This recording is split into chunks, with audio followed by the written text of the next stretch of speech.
Class 9th गणित में अध्याय 8 आपको चतुर्भुज के बारे में पिछली क्लास में आपको बताया गया था। आगे उसके प्रमेय और सवालों को हल करेंगे। बच्चों, हमने चतुर्भुज के प्रकारों को पढ़ा था। उसमें से एक दूसरा प्रकार है समचतुर्भुज का। वह समांतर चतुर्भुज जिसकी चारों भुजाएं समान माप की हो परंतु कोई अंतःकोण समकोण ना हो, समचतुर्भुज कहलाता है। चित्र ABCD एक समचतुर्भुज है जिसमें चारों भुजाओं की लंबाई समान होती है। प्रत्येक अंतःकोण समकोण नहीं होता है। विकर्ण परस्पर 90 अंश पर समद्विभाजित करते हैं। विकर्णों की लंबाई समान नहीं होती है। विकर्णों के बीच अंतरित कोण समकोण होता है। इसमें एक शब्द आया है समकोण का, तो चारों कोण में से जो भी कोण है समकोण नहीं होता है। देखिए आप, अगर इस कोण को हम माने ये त्रिभुज लेते हैं यदि, तो ये कोण जो है समकोण नहीं है, ये न्यून कोण है। तो इस प्रकार जितने भी चार जो हैं कोण वो समकोण नहीं है। दूसरा 90 डिग्री पर समद्विभाजित करते हैं विकर्ण।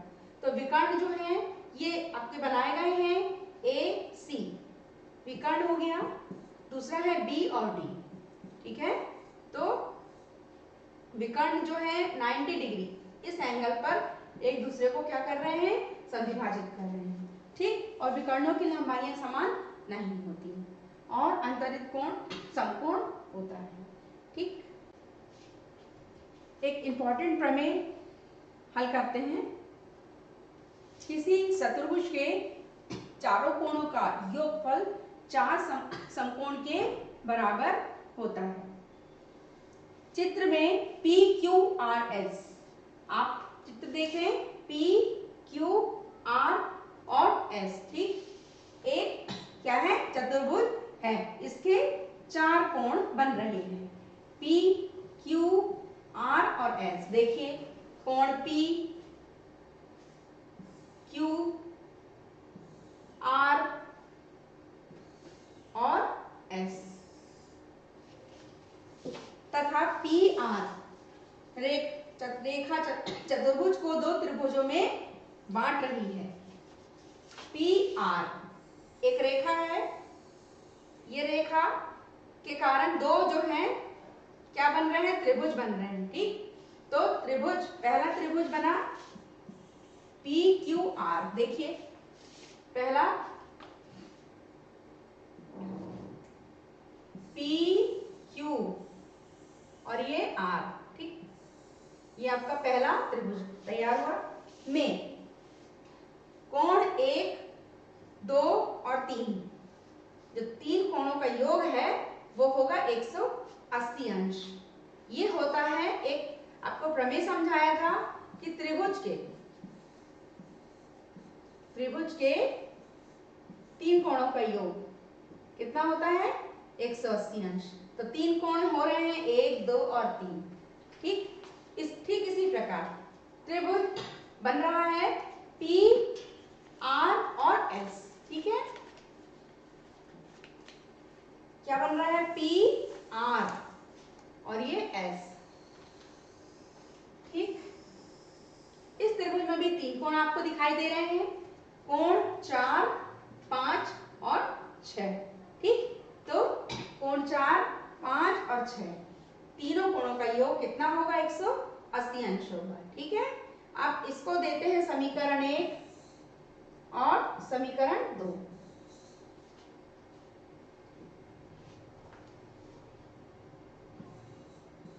ठीक, अब समीकरण 1 और 2 को हल करेंगे। आगे हल करेंगे तो ये दोनों पक्ष हैं जो दोनों जुड़ेंगे और ये दोनों पक्ष जो हैं ये दोनों जुड़ेंगे, ठीक। देखिए ये था एक समीकरण आपका, ये दूसरा हमने एक और दो समीकरण को जोड़ा, तो जोड़ने पे आएगा कोण 1 2 3 कोण 4 5 6 बराबर दोनों 180 और 180 जब जोड़ेंगे तो आएगा 360। ठीक, अब या कोण 1 और 4 चित्र में देखो ध्यान से, 1 और 4 प्रदर्शित कर रहा है P को। ठीक है, तो बिंदु P आ गया 1 और 4 के स्थान पे। फिर कोण 2 धन 3 और 5, देखिए 3 और 5 यानी कोण R को प्रदर्शित कर रहा है। ठीक है, और कोण 2 जो है वो प्रदर्शित कर रहा है Q को। ठीक है, फिर कोण 6 जो है वो S को प्रदर्शित करता है। ठीक, तो P Q R S बराबर 360 को हम लिख सकते हैं 4 इंटू 90। ठीक, अब गुणा करेंगे तो 360 आ जाएगा। ठीक, इसका मतलब 90 को क्या कहते हैं, समकोण, तो होगा 4 समकोण।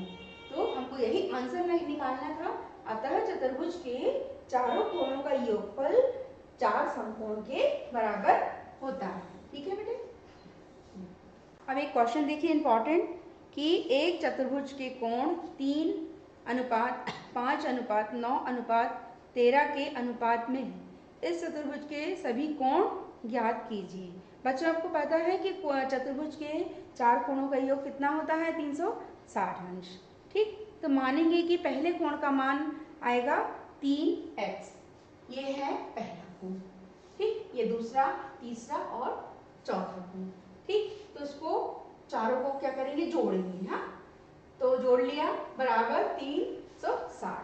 अब 13 9 5 6 को फिर से जोड़ेंगे तो आएगा 30x बराबर होगा 360। अतः अब x की वैल्यू निकालने के लिए 360 बाय 30 लिखेंगे। ठीक है, अब इसको सॉल्व करेंगे, 0 से 0 होगा कैंसिल, तो और 3 और 36 को डिवाइड करेंगे तो ये जाएगा 12 बार। ठीक है, तो क्या आ जाएगा 12 डिग्री। ठीक, अब पहला कोण माना था हमने 3 इंटू यहाँ था x, तो x की वैल्यू आ गई 12 डिग्री, तो 3 इंटू एक्स करेंगे आएगा 36। दूसरा कोण 5 इंटू 12 तो आएगा 60।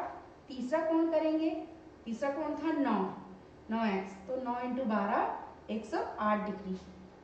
ठीक, इसी प्रकार चौथा कोण 13 इंटू 12 156 डिग्री, यानी चारों जो है आपके कोण के मान प्राप्त हुए। ठीक, आइए देखें अन्य महत्वपूर्ण प्रश्न। इससे पहला है कि चतुर्भुज की चारों भुजाएं और कोण परस्पर बराबर हो तो वह चतुर्भुज कौन सा होगा। आपको पहचानना है चित्र से कि आयत होगा, समचतुर्भुज होगा, वर्ग या समांतर चतुर्भुज होगा।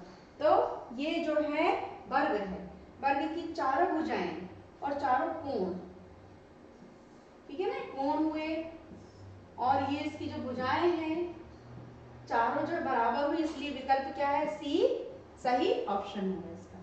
ठीक, अब सेकंड है कि यदि समांतर चतुर्भुज के दो विकर्ण समान हो तो यह क्या होगा। तो इसमें ऑप्शन दिया है, चतुर्भुज होगा, आयत होगा, समचतुर्भुज या समलंब होगा।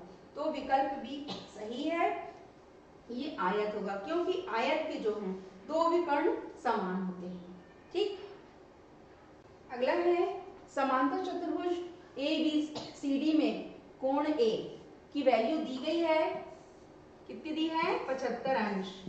ठीक है, तो कोण B का मान, आपको B की वैल्यू निकालनी है, तो B की वैल्यू निकालने के लिए क्या करेंगे हम, एक A और B जो है चतुर्भुज के क्या होंगे, अंतः कोण होंगे।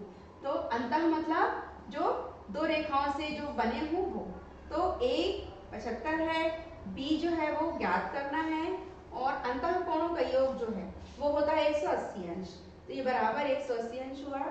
ठीक, कोण B बराबर 180 में से 75 लेस किया तो 105, मतलब कोण विकल्प जो A है वो A सही है, 105 आएगा। ठीक है, अगला क्वेश्चन है, चित्र में ABCD एक समांतर चतुर्भुज है तो x की वैल्यू बताना है। तो वैल्यू दी गई है क्लास में आपको बताया गया था कि समांतर चतुर्भुज की जो सम्मुख भुजाएं हैं और सम्मुख कोण दोनों बराबर होते हैं। तो चित्र में आप देखें कि ए और सी ये कहलाते हैं सम्मुख कोण, ठीक। तो सम्मुख कोण बराबर होंगे, इसीलिए कोण ए बराबर कोण सी के होंगे, ठीक है। ये कहलाते हैं सम्मुख कोण। तो कोण ए की वैल्यू है 3x माइनस 20 डिग्री, सी है x धन 70 डिग्री। तो इसको सॉल्व करेंगे हम, तो आ जाएगा 2x और 90, ठीक। x इज इक्वल टू आ जाएगा 90 बाई 2 करेंगे तो आ जाएगा 45। तो 45 डिग्री जो है वो इसका सही ऑप्शन होगा, डी ऑप्शन सही है, ठीक। स्थान करें। फर्स्ट है किसी चतुर्भुज की भुजाओं के मध्य बिंदुओं को एक क्रम से मिलाने वाली रेखाखंड द्वारा बना चतुर्भुज होता है समांतर। सेकंड है किसी समांतर चतुर्भुज का एक कोण समकोण हो तो वह आयत कहलाता है। थर्ड, किसी चतुर्भुज की दो भुजाओं के मध्य बिंदुओं को मिलाने वाली रेखा तीसरी भुजा के समांतर और आधी होती है। पतंग ए समांतर चतुर्भुज नहीं है। आपको होमवर्क दिया गया है, आप होमवर्क को अच्छे से करेंगे, चित्रों को अच्छे से बनाएंगी और अच्छे से कॉपी में सही सही परिभाषाएं लिखेंगी और याद करेंगी और प्रैक्टिस जरूर करेंगी। Thank you.